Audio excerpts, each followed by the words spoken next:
Hello and welcome back to my channel. The topic today, I took some notes. I'll try to follow them and not veer off into the universe. But this is something personal to me and that I have felt happening to me in the last probably 2 to 3 years, is feeling that I don't matter. As I, being an entrepreneur and living on the road, travel is great, but I have missed that sense of community and connection with people. So this video, I'm hoping, will be inspirational to anyone who has felt stuck. You were just like, how did I get to this spot? I feel stuck right now. I don't know what to do. I don't have a purpose. My kids don't need me anymore. And you've kind of dabbled in volunteer work, but you haven't quite found your groove again. And I have felt that, especially if you have lived in a career where you felt important and noticed. Law enforcement, you're in a uniform, right? You feel important. People randomly, I don't know, seem to chat with you because they have a law enforcement question, or a flight attendant, right? You're in a beautiful uniform and people admire that position. So suddenly I stopped those careers and became an entrepreneur, managing an Airbnb and managing my own business. And suddenly I felt, slowly a little more isolated. At the time I was married, but then, when my marriage ended, very amicably, but, and I moved to North Carolina, bought a home there. I had trouble finding my community, and I volunteered here and there with organizations and got to know my neighbors, but I still felt a little bit lost.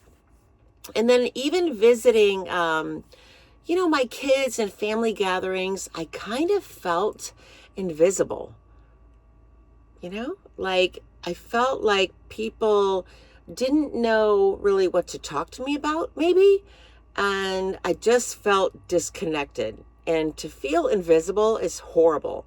It's horrible. So I just want to talk about ways I'm trying to break through that, because I believe we're here for a reason. We are still here, right? It doesn't matter if we're in our 60s, 70s, 80s, 90s. We're here for a reason. And all of the knowledge that we have gathered throughout our life, we can die with it, or we can share it with someone and help someone, right? We can not take that risk, not talk to that person on the plane, but why not, right? We're there. Yeah, it may feel uncomfortable. They may have bad breath. I've experienced that, right? But we're here for a reason. And so all that knowledge that we have inside of us needs to be shared. But the problem is, I realized with me, I started having anxiety, which I didn't really think that was a thing, but it kind of is because I've had it, about putting myself out there. And anyone that knows me, I love people and I'm very sociable, but I can become a hermit, especially in my van, right? I can become a hermit. I can sit in here and cook my meal and play with Shelby and sneak out and play ball and become a hermit and really not put myself out there. But we can't do that. We are more valuable than that. And being retired, so in our jobs, our careers forced us to communicate with people, right? Have that sense of community.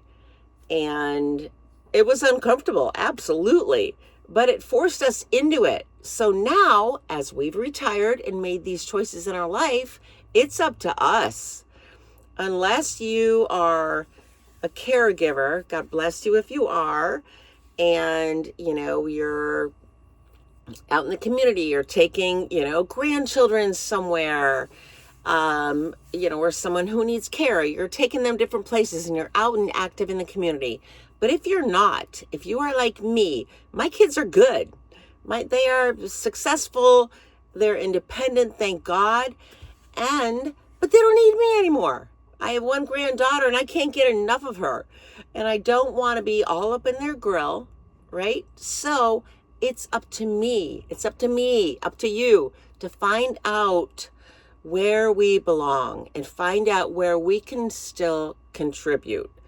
So I'm going to look back at my notes before I go off on a tangent. Our jobs kept us connected. So connection. All right, going back to connection. My dad, my beloved dad, my hero, the one I was the person who was most influential to me and just my hero, he was patient, kind. He became a quadriplegic.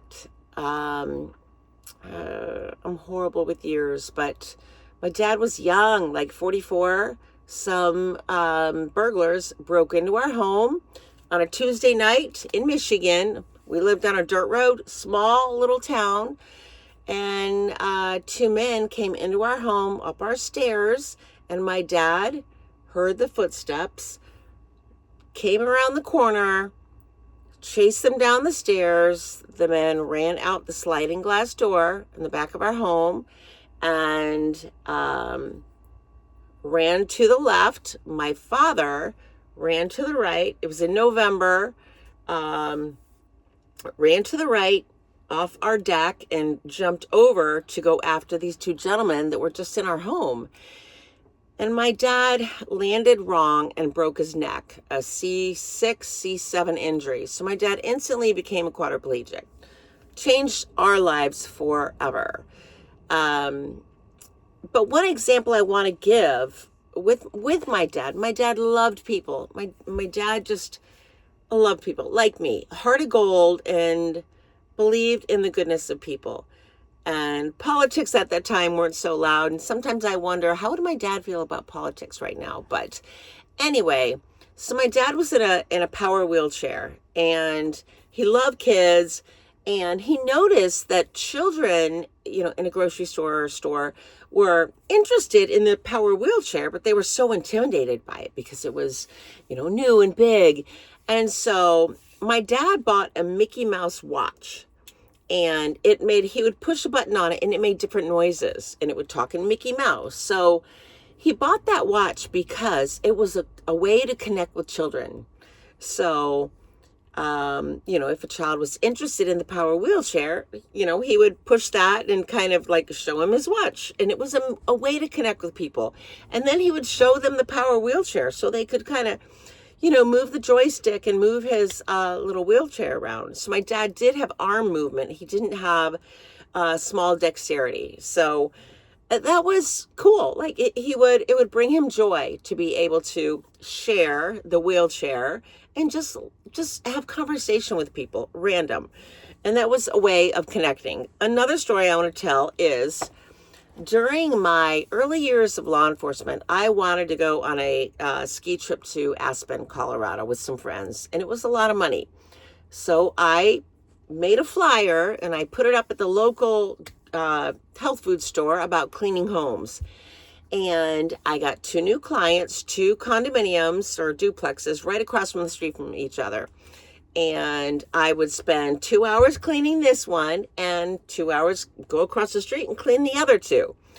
And it's funny, years later, I do not remember the first one that I cleaned for. She was very nice, very sweet lady.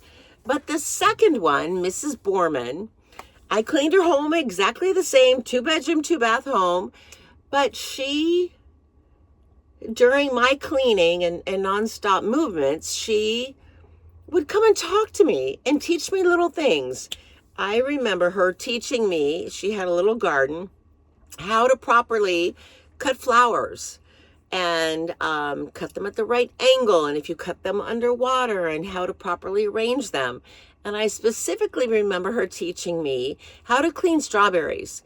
That when you bring strawberries home, you don't want to just put them in the fridge. You want to take them out and you want to gently wash them off and then dry them and then lay them out on a sheet pan or something because they need that air. You don't want them all clumped together. So Mrs. Borman, that was just a fraction of the things she taught me, but she left such an impression on me, and she didn't need to do that.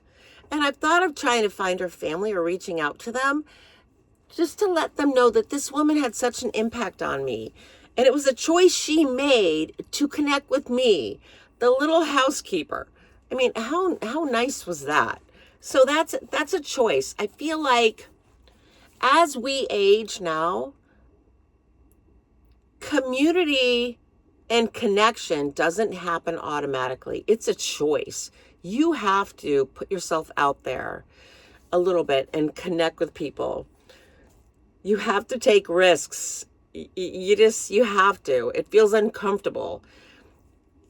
It feels uncomfortable. Sometimes I see someone sitting alone in a restaurant at a table, and I want to ask, could I sit with you? They might turn me down. I haven't done that yet. So maybe I'll start doing that, and then maybe I'll post like, I was turned down here, I was turned down here. But so taking risks, talking with people. I feel like as we get older, we don't say less as often. We don't say yes as often as we used to. When people invite me somewhere, all these things start going on in my mind. Like, oh, like who will be there? What food are they going to serve? What am I going to wear? I am known for being late. Sorry, guys. Because I have anxiety about what I'm going to wear. Like, am I going to fit in? And the reality is, people don't give a shit. They want you to just show up, right? But I go through all these things in my mind, and as I get older, I worry about them more. I worry about what people are going to think of me. And a very good mantra, which I try to live by, is what other people think of me is none of my business, right? Repeat that. What other people think of me is none of my business. That is in their head. It's really none of my business. Okay, so yeah, try to live by that one. So taking risks. In my previous video, I spoke about meeting a couple in Maine, in Arizona that lived in Maine. And I said to them, I have always wanted to go to Maine.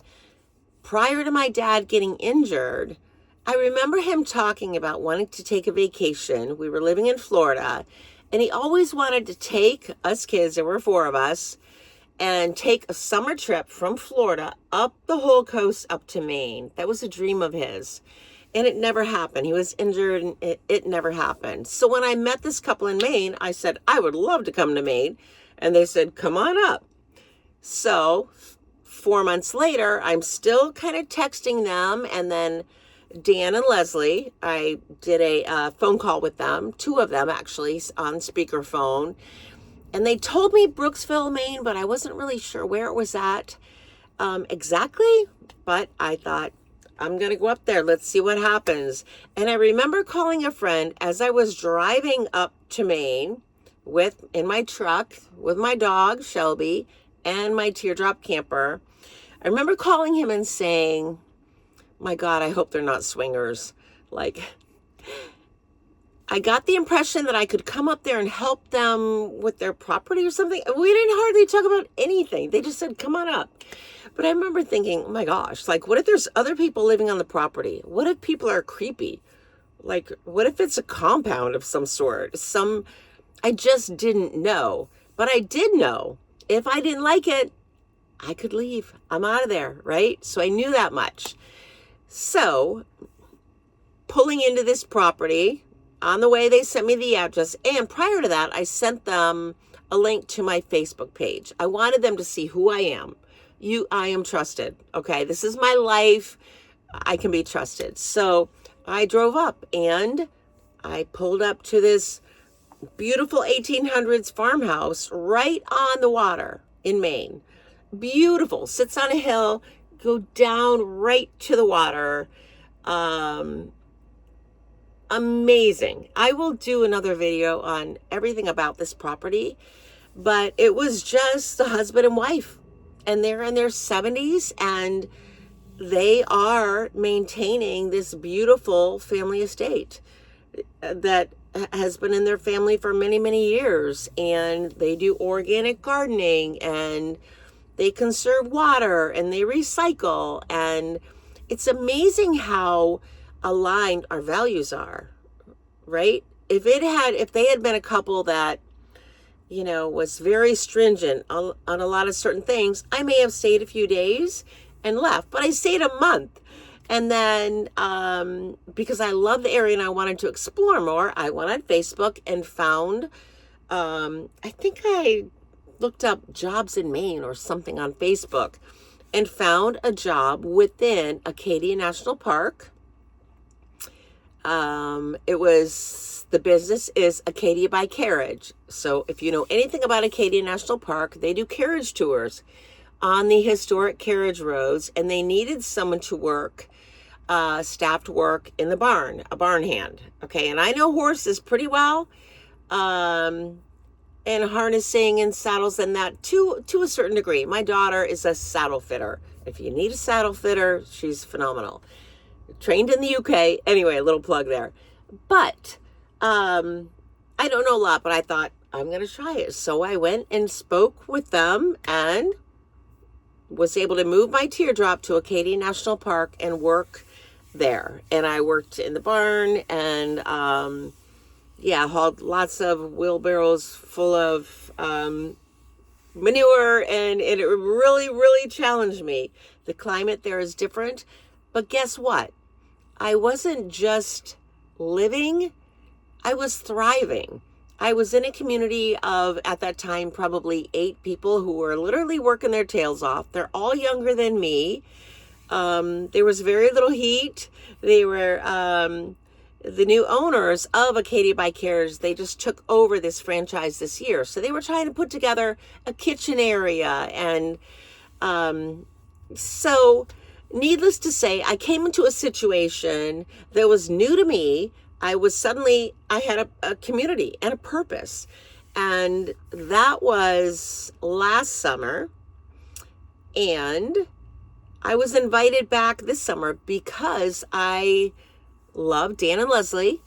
They have been asking me to come back up. So I have been back up to Brooksville, Maine. And my daughters came to visit last year. And we had a wonderful time. And so I've had 2 summers now working in Maine, getting out of my comfort zone, something that completely challenged me, but I loved and I had a purpose. So what I'm saying is, even though you meet someone randomly and you're not sure where you're going, just go. Just take that leap. Yeah, it may be uncomfortable. An example, in this 1800s farmhouse I stayed at, their one main shower is outside. It's beautiful. It's completely enclosed, but it was something new to me. And in this time I was here last time, it's cold. It's starting a wood stove. There's no heat in this house. So for me, a Florida girl, it was very cold, but it was good. Another example of picking up, getting out of your comfort zone. I've never picked up a hitchhiker in my life. I'm ex-law enforcement, right? When I was in Mexico, I'm driving through, Loretto, somewhere in that area. I see this girl on the side of the road holding a cake. Literally a cake. Holding her thumb out, hitchhiking, right? And I'm like, okay. So I pull over and I pick up this girl. Like, how many times do you see a pretty blonde girl holding a cake, right? So I pick her up, and her name is Paula, and she is from Poland, but she works in Iceland. And I have a video of me interviewing her as I was driving. Once I learn more about technology, I'll add it here. But Paula from Poland, I picked her up and we had the greatest conversation. She had been traveling solo all the way through mainland Mexico, made her way to the Baja where I picked her up. And her last pickup was with a trucker who was traveling through the Baja, and there is one town in Mexico known for these certain types of cakes. So he stopped there with her, and he bought her a cake and bought him a cake. And then they traveled so far, and then she got out to make a connection somewhere else, and I picked her up. So we had a wonderful conversation. She told me about a great local restaurant and brewery. We stopped and had a beer together. And then we went to this remote beach, and she had a little tent in her backpack, and she set up her tent, and I set up my teardrop, and we spent 2 days together. How amazing. She opened my world because I took the risk of picking up a hitchhiker.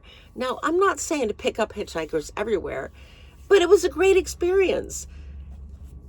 A little risky, maybe, but just use your brain. And like she said, I asked her in this interview, weren't you afraid traveling through mainland Mexico, a beautiful mid-30s girl by herself?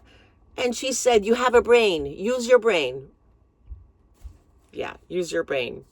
So another example of me taking a risk somewhat. I had arrived in La Paz, made my way all the way down Baja, Mexico, arrived in La Paz, unhooked my teardrop at the Peace Center, which is kind of like a hostel, but kind of not. I had a ton of dirty laundry. Get my truck, go to the laundromat. I'm pulling up to the laundromat. Didn't even park. Like, there's cars and people everywhere, and I'm trying to find out like where to park, and it's a busy city. I've been in small towns all the way, and I hate congestion in cities, so I'm trying to figure out where to park. And this woman runs up to my door, and she's crying.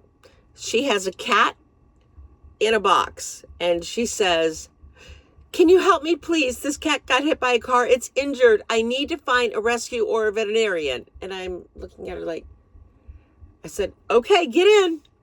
So she gets in my truck.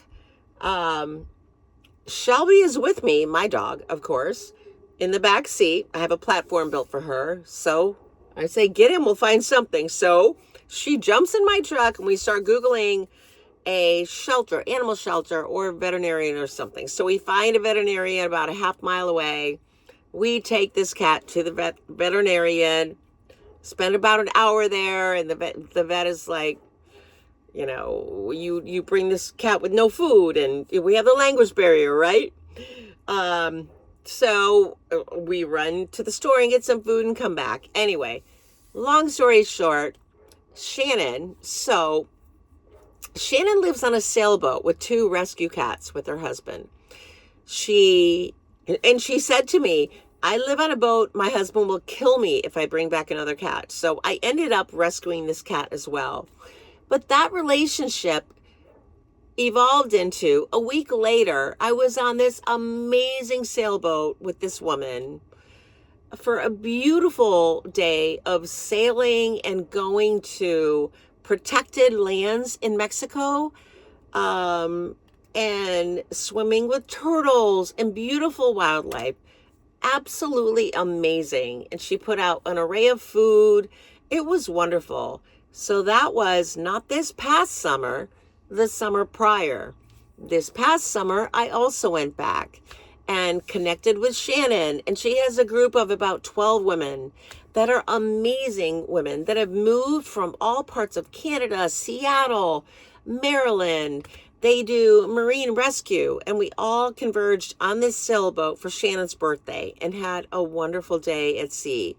So that, me taking that risk, I could have rolled my window up and said, I'm sorry, lady, I can't help you. But what I'm saying is that if you can take those little risks and put yourself out there, people are wonderful. People are really good. And as we get older, our circle shrinks. And for me, I've noticed that anxiety creeping in. And I know I'm worthy. I just have to find my purpose in life. And so what I'm hoping to encourage people by doing this video is that get out there.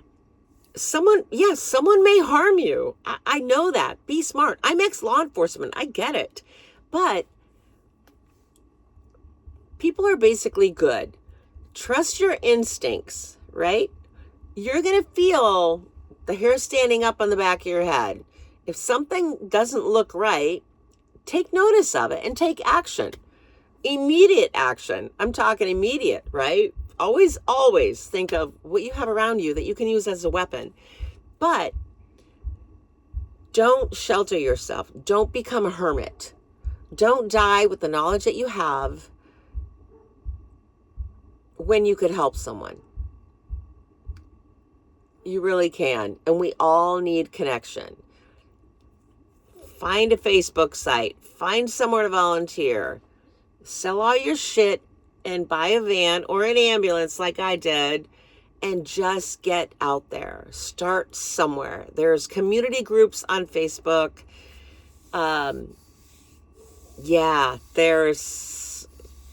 They're out there. And if I can help anyone to make connections, I will. Rubber Tramp Rendezvous, Cheap RV Living. Bob has great content. He can get you connected with other people. There's another organization, I can't think of it right now, that helps people that live in vans. They help them install solar. And so if your budget is low, like my budget was low, I bought this for $15,000. Okay. I didn't have the money for a Sprinter, but, Homes on Wheels Alliance, HOWA. They're a great organization. They have meetups around the country that help you install solar. They help you with your electrical systems. If you're wondering how to do water or bedding, things like that, it's a great community of people, and they have meetups around the country where you can meet and talk with like-minded people. So I hope I wasn't all over the place with this video, but my encouragement is to just get out there. Your story is valuable, and I'm hoping that mine is too. So thank you for watching.